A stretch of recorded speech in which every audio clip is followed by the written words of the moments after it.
আসসালামু আলাইকুম রহমতুল্লাহি অবরকাতু। সম্মানিত দর্শক, আমরা প্রতিটা মুমিন মুসলমান জান্নাতে যাওয়ার বড়ই আগ্রহী।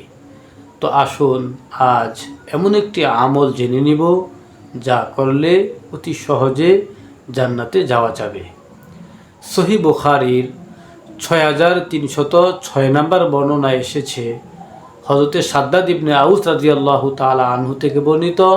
তিনি বলেন, নবী করিম সাল্লাল্লাহু আলাইহি ওয়াসাল্লাম ইরশাদ করেছেন, যে ব্যক্তি দৃঢ় বিশ্বাসের সাথে দিনের বেলা সাইয়্যিদুল ইস্তিগফার পাঠ করে এবং সে সন্ধ্যা হওয়ার পূর্বে মারা যায়, তবে সে জান্নাতে প্রবেশ করবে। এবং যে ব্যক্তি সন্ধ্যাবেলা সাইয়্যিদুল ইস্তিগফার পাঠ করবে এবং সকাল হওয়ার পূর্বে সে মারা যাবে, তবে সে জান্নাতে প্রবেশ করবে।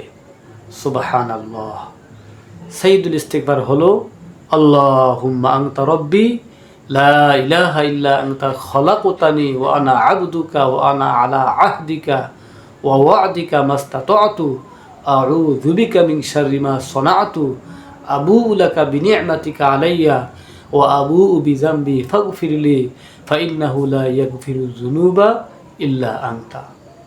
সম্মানিত দর্শক, আসুন আজ থেকে সকাল সন্ধ্যা এই আমলটি করি, যাতে আল্লাহ সুবহানাহু ওয়া তাআলা আমাদেরকে এই ইস্তিগফারের বরকতে ক্ষমা করেন এবং আমাদেরকে আল্লাহ জান্নাত দান করেন। সম্মানিত দর্শক, অবশ্যই ভিডিওটি শেয়ার করে দিব, যেন প্রতিটা মুমিন মুসলমান জেনে সে মোতাবেক আমল করতে পারে। আসসালামু আলাইকুম রহমতুল্লাহি ওয়া বারাকাতুহু।